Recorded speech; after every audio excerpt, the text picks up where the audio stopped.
My expertise was to actually encourage. My son went to French immersion school. They had not one piece of French literature that was written by a non-white person. I'm a South Asian mother, overachieving, sending her son to a French immersion school to learn a language nobody speaks in the house. But I mean, the least the school can do is, there are black people who've been colonized by French, no doubt, who actually do write a few things in French. So that could have been introduced, right? Like some North African people, some, you know, from Haiti, but no.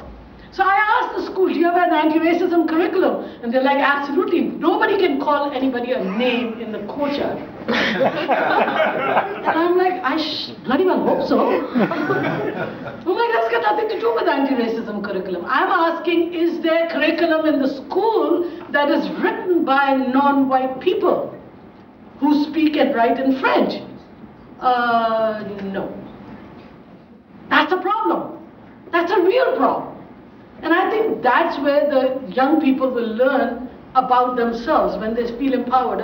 Another example of my daughter, when she was in grade 1, I got a phone call from the school saying, we need to see you. Your daughter is a problem. She's in grade 1, okay? Why is she a problem? Because they're celebrating Columbus Day. And she goes and says, we don't celebrate Columbus Day. So the teacher goes, why not? She goes, my mom says Columbus was an idiot. So her teacher is like, what do you mean? What do you mean? I mean, you know, Columbus, I mean, you know, why does she think that? And she goes, my mom says he was a white man who got lost and thought everybody was an Indian because he thought he found India. And he brought disease to everybody here, so why should we celebrate? So the teacher calls me up and says, I need to talk to you. So I'm like, sure. I show up, and she goes, I have a problem with your take on history. I'm like, I have a bigger problem on your take on history.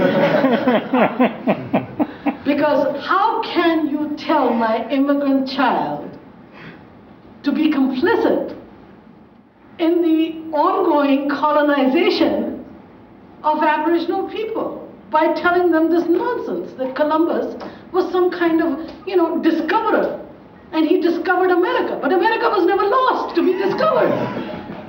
I mean, he was the one who got lost. That's why, I mean, till this day, because of his colossal mistake, till this day, I remember StatScan calling us up and saying, we are having a problem with our census data. Because we have a question in it which says, are you an Indian? Everybody says yes. We say, what language? And they say Punjabi. I'm like, that's Columbus, man. That's Columbus. It's his problem, not my problem.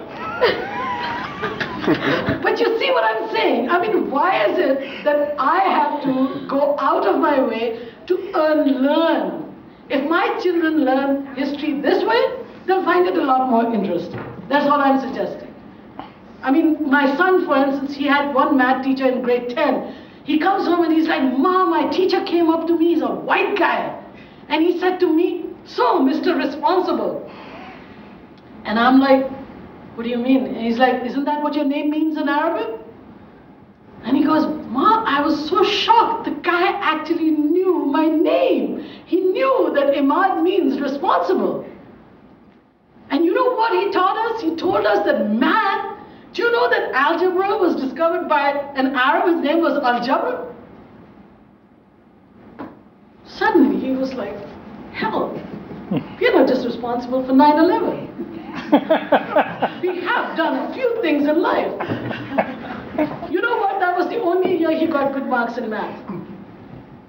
Small thing, but made a huge amount of difference. And I'll give you just my final example of school systems, and I think the problem for these young people starts with the curriculum and how it is taught. I do these lectures in schools, and I was giving a lecture at Nelson Mandela School to grade 7s and 8s. And after my lecture was finished, there was this little grade 8 boy Somali, I think, walked up to me and he goes, after everybody's left, right? And he goes to me, Miss, do you celebrate Christmas? So I'm like, no, I don't really celebrate Christmas, but I celebrate Eid. He goes, yes! And he walked off. I'm standing there going, I love him. I'm like, in that one gesture, he empowered both of us.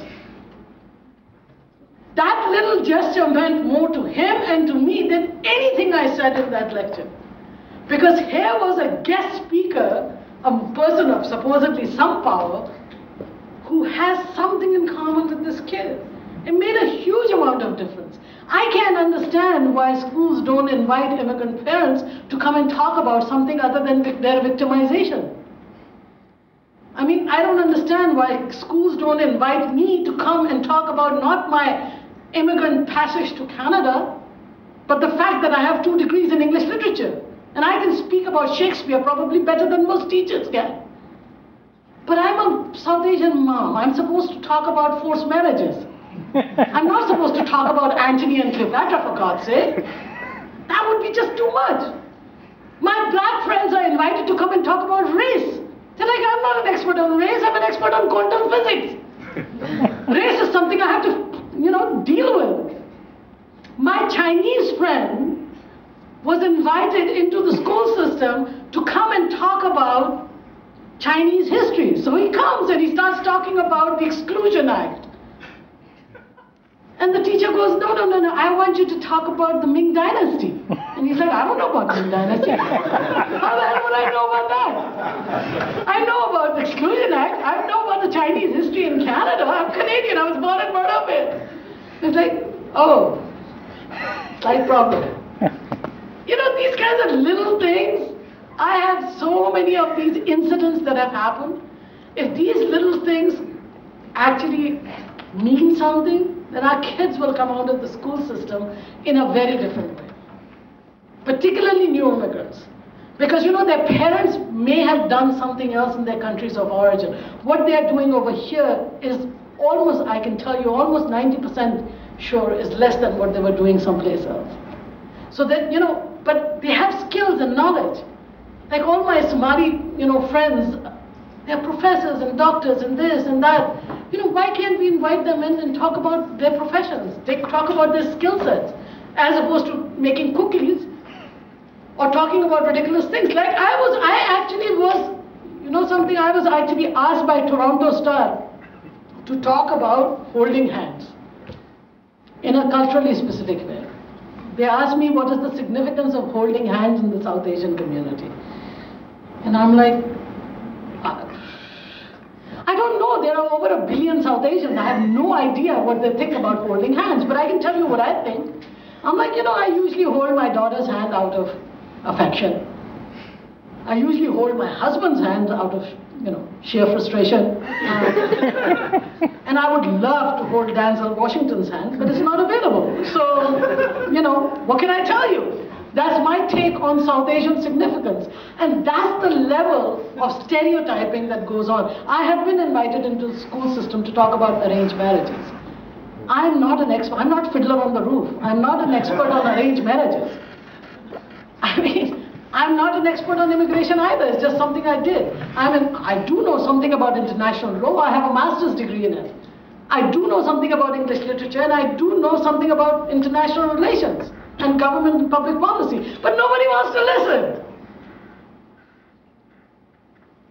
New immigrant kids will get engaged if their parents come in front of the class and talk about something other than being immigrants and disempowered victims. If they actually come as experts, if they actually come as knowledge makers as opposed to, and knowledge producers as opposed to recipients of somebody else's largesse, I think that'll go a long